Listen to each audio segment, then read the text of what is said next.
Hello, പുതിയൊരു സ്റ്റോറിയിലേക്ക് എല്ലാവർക്കും സ്വാഗതം. അങ്ങനെ മാഷിൻ്റെയും വേദയുടെയും ആഗ്രഹപ്രകാരം വിക്രം അടിമുടി മാറാട്ടോ. അവൻ്റെ ജീവിതത്തിൽ സംഭവിച്ച ആ ദുരന്തങ്ങളെല്ലാം അവൻക്ക് മനസ്സിലാവാണ്. അതിനെല്ലാം പിന്നിൽ ശ്രീകാരം ശ്രീനിവാസനാണെന്ന കാര്യം മനസ്സിലാവുന്നുണ്ട്. എൻ്റെ ജീവിതം തകർത്ത ശ്രീകാരം ശ്രീനിവാസന് നല്ലതുപോലെ കൊടുക്കുന്നുണ്ട് വിക്രം. പിന്നെ വേദയുടെ നല്ല ഭർത്താവായിട്ട് ആ കുടുംബത്തിലെ അച്ഛൻ്റെ നല്ല മകനായിട്ടുള്ള ഒരു പോരാട്ടത്തിലാട്ടോ. അങ്ങനെ ആദ്യമായി മാഷി മനസ്സ് നിറഞ്ഞ് സന്തോഷിക്കുന്ന ദിവസങ്ങളായിരുന്നു. ആദ്യമൊന്നും മാഷിന് വിശ്വാസമില്ലായിരുന്നു. വിക്രന് ഒരിക്കലും പഴയതുപോലാവാൻ കഴിയില്ല, അവൻ വന്ന വഴിയിൽ എന്തായാലും അവൻ പോകുമെന്ന് വേദിയോട് പറയുമ്പോഴും അതല്ല അച്ഛാ വേണ്ടത്, നമ്മൾ അയാളെ വിശ്വസിക്കണം, അതാ വേണ്ടത്. ഇല്ല, നീ വിശ്വസിച്ചോ, അവൻ അടിമുടി മാറിയെന്ന് എനിക്ക് ബോധ്യപ്പെട്ടാൽ മാത്രമേ ഞാൻ വിശ്വസിക്കുള്ളെന്ന് മാഷ് പറഞ്ഞിട്ടുണ്ടാവും. അങ്ങനെ വേദയോട് ഈ കാര്യങ്ങളൊക്കെ പറയുമ്പോൾ വേദയ്ക്ക് വലിയ വിഷമാട്ടോ. അങ്ങനെ വേദ അവൻക്ക് വേണ്ടി പല സ്ഥലങ്ങളിലും ജോലിയൊക്കെ അന്വേഷിക്കുന്നുണ്ട്. എന്നാലും വാസവനും ശ്രീനിവാസനൊക്കെ ഒറ്റക്കെട്ടായിട്ട് വിക്രമിനെ ഒതുക്കാനായിട്ട് പല ശ്രമങ്ങളൊക്കെ നടത്തുന്നുണ്ടെങ്കിലും അതൊന്നും ഏശുന്നില്ലാട്ടോ. അങ്ങനെ ശ്രീനിവാസൻ പിന്നെ അങ്ങ് ഒതുങ്ങുന്നുണ്ട്. എന്നാൽ വാസവൻ്റെ പക ഒരിക്കലും മാറുന്നില്ലല്ലോ, വരടും മരിച്ചു പോകുന്നുണ്ട്. അതോടുകൂടെ ഈ ഭൂമിയിൽ ജീവിച്ചിരിക്കാൻ ഒരു അർഹനും അല്ല വിക്രം എന്ന് ബോധ്യപ്പെട്ട് തന്നെ വാസവനെ പല കാര്യങ്ങളും ചെയ്തു കൂട്ടുന്നുണ്ട്. ഒടുവിൽ അയാൾ താൻ കുഴിച്ച കുയിൽ അയാൾ തന്നെ വീഴുന്നുണ്ട്. അതോടുകൂടെ വാസവന്റെ ശല്യം അങ്ങ് മാറിക്കിട്ടാട്ടോ. അങ്ങനെ വിക്രം പലയിടങ്ങളിലായിട്ട് ജോലിക്ക് പോയി തുടങ്ങാണ്.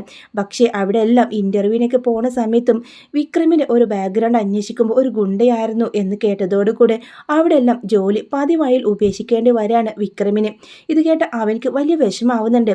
അങ്ങനെ വേദയാണെങ്കിലോ അവനിങ്ങനെ ആശ്വസിക്കുന്നുണ്ട്. ഇല്ല, ഈ ലോകം ഒരിക്കലും എന്നെ നന്നാവാൻ സമ്മതിക്കില്ല, പിന്നെ എന്തിനാ ഞാൻ നന്നായിട്ട് നടക്കുന്നത്, ആർക്കും നന്നാവുന്നത് ഇഷ്ടമല്ല, കെട്ടവനെന്നും കെട്ടവൻ തന്നെ എന്നവൻ പറയുമ്പോൾ ഒരിക്കലല്ല, നമുക്കുമായിട്ട് ഒരു സംരംഭം തുടങ്ങിയാലോ, മറ്റുള്ളവരുടെ കീഴിൽ ജോലി ചെയ്യുമ്പോഴല്ലേ അവരുടെ ശമ്പളം പറ്റി നിൽക്കുമ്പോഴാണ് അവർക്ക് വേണ്ടി ജോലി ചെയ്യുമ്പോൾ ഇതൊക്കെ കേൾക്കേണ്ടി വരുന്നത്. വിക്രമും ഞാനും എല്ലാവരും കൂടെ ചേർന്ന് നമുക്കായിട്ട് തന്നെ എന്തെങ്കിലുമൊക്കെ ഒരു ബിസിനസ് സ്റ്റാർട്ട് ചെയ്യാലോ, അതിനൊക്കെ എത്ര പണം വേണം, അതൊന്നും പ്രശ്നമില്ല, കുറച്ചൊക്കെ ലോൺ എടുത്തിട്ട് ഒരു സംരംഭം തുടങ്ങിക്കഴിഞ്ഞാൽ അതിൻ്റെ പിന്നിൽ പോയിക്കോളൂ എന്ന് പറയാണ്.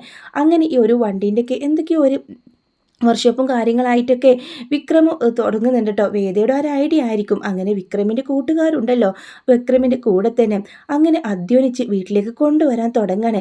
യാതൊന്നിനും പോവില്ല. രാവിലെ എണീറ്റ് അവൻ്റെ ആ സ്ഥാപനത്തിലേക്ക് പോവുകയും തിരികെ വീട്ടിലേക്ക് വരിക ഒക്കെ ചെയ്യുന്നുണ്ടെങ്കിൽ അത് കാണുമ്പോൾ മാഷിന് വലിയ സന്തോഷമാവാണ്.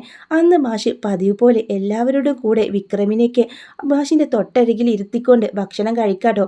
തൻ്റെ പഴയ അച്ഛനെ തിരികെ കിട്ടിയ വിക്രമിന് വലിയ സന്തോഷമാവുന്നുണ്ട്. അങ്ങനെ വിക്രമും അച്ഛനും വേദി എല്ലാവരും സംസാരിച്ചിരിക്കുക. എന്നാൽ നന്ദിനിക്ക് തൊട്ടും ഇഷ്ടപ്പെടുന്നില്ല കേട്ടോ. നന്ദിനിയുടെ ആ കുനിഷ്ട മുഖമൊക്കെ അവിടെ കാണുന്നുണ്ട്. ആ സമയം ആശ ചോദിക്കും, എല്ലാം നന്ദിനി, നിന്റെ മുഖം എന്താ ഇങ്ങനെ ഇരിക്കുന്നത്, ഇതൊട്ടും ചേർച്ചയില്ല കേട്ടോ നിനക്കെന്ന് പറഞ്ഞ് അവളെ കളിയാക്കുന്നുണ്ട് കേട്ടോ. ആ സമയത്ത് വിക്രം ആ ചിരിക്കുമ്പോൾ വിക്രമിൻ്റെ തരിപ്പ് പോകുന്നുണ്ട്. അങ്ങനെ തലയിൽ ഇങ്ങനെ തട്ടിക്കൊടുക്കുകയും അവർക്ക് വെള്ളം എടുത്ത് കൊടുക്കുകയും ചെയ്യാട്ടോ. അങ്ങനെ അച്ഛനും മകനും പഴയതിനേക്കാൾ ഏറെ ഒരുപാട് സ്നേഹത്തിലാവാണ്. മോനെ, നീ ഇങ്ങനെയൊക്കെ നടന്നതിന് ശേഷം എനിക്ക് നിന്നോട് ദേഷ്യമാണെന്ന് നിനക്ക് തോന്നിയോ? പിന്നെ അച്ഛൻ എന്നോട് വലിയ കലിപ്പായിരുന്നല്ലേ? അതെ, ഏതൊരച്ഛനും അങ്ങനെ തന്നെയാണ്. നീ പഠിച്ച് എവിടെ എത്തേണ്ടവനാ?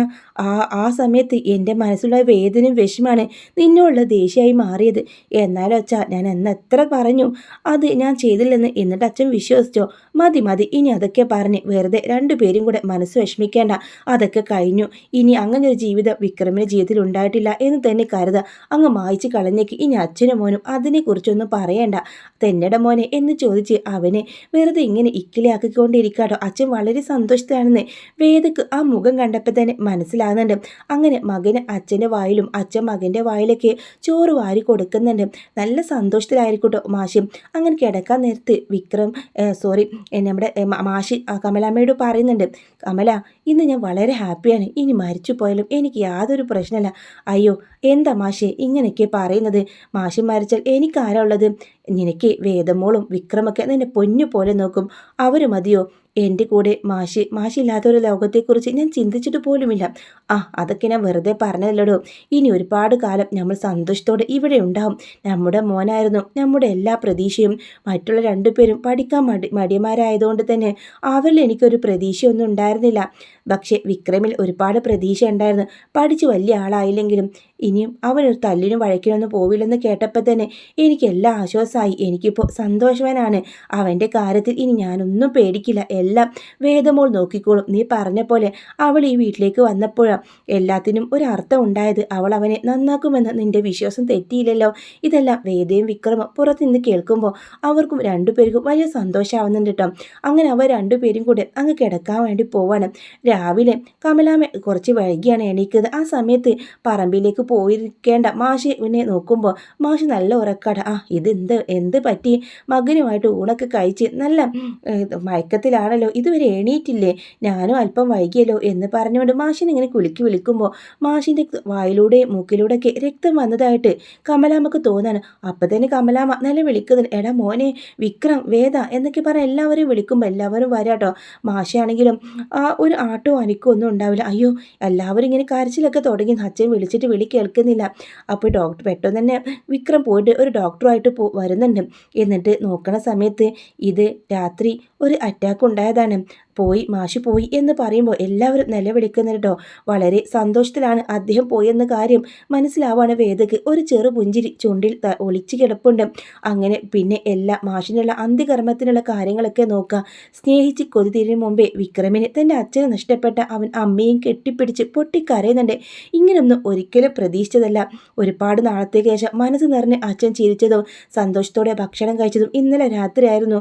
അധികം ഒന്നും സ്നേഹിക്കാൻ എനിക്ക് തന്നില്ലല്ലോ ദൈവമേ, അപ്പോഴേക്കും എൻ്റെ അച്ഛനെങ്ങ് കൊണ്ടുപോയില്ലേ എന്ന് പറഞ്ഞ് പാവിട്ട് കരയുന്ന വിക്രമിനെ എങ്ങനെ ആശ്വസിപ്പിക്കണമെന്നറിയാതെ വേദവനെ ചേർത്ത് പിടിക്കുന്നുണ്ട്. ഒടുവിൽ അച്ഛൻ്റെ അന്ത്യകർമ്മങ്ങൾക്കായി അച്ഛന് തീ കൊളുത്തുമ്പോഴും അവൻ്റെ മനസ്സ് വല്ലാതെ സങ്കടം കൊണ്ട് നീറായിരുന്നു. ഒരിക്കൽ പോലും അച്ഛന് വേണ്ടി ജീവിക്കാൻ തനിക്ക് കഴിഞ്ഞിട്ടില്ല. നാണക്കേടും അപമാനവും മാത്രമേ അച്ഛനെ തിരികെ കൊടുത്തുള്ളൂ. ഇന്നലെ എൻ്റെ അച്ഛന് മനസ്സ് തുറന്ന് ചിരിച്ച് അപ്പോഴേക്കും കൊണ്ടുപോയില്ല ദൈവം എന്നൊക്കെ പറഞ്ഞ് വിക്രം വല്ലാതെ കരച്ചിലാണ് കേട്ടോ. അങ്ങനെ അച്ഛൻ മരിച്ചതോടുകൂടി ആ വീടിന് എല്ലാവരുടെയും ഒരു മാനസികാവസ്ഥ അത്രക്കാണ്. ആ വീട്ടിലാണെങ്കിൽ ആർക്കും വെള്ളവും വേണ്ട, ഒന്നും വേണ്ട, ഊണും ഉറക്കവും ഇല്ലാത്ത ഒരു ദിവസങ്ങളാട്ടോ. ഒടുവിൽ വേദ എല്ലാവരോടും ഇങ്ങനെ ഇരുന്നാൽ മതിയോ? അച്ഛൻ പോയി, അച്ഛൻ നമ്മളിങ്ങനെ ഇരിക്കുന്നതല്ലല്ലോ ഇഷ്ടം. അച്ഛന് വേണ്ടി അച്ഛൻ ബാക്കി വെച്ച കാര്യങ്ങളൊക്കെ നമ്മൾ ചെയ്യണം. അച്ഛൻ്റെ കൃഷിസ്ഥലങ്ങൾ നന്നായിട്ട് നോക്കണം, അവിടെ കൃഷി ചെയ്യണം.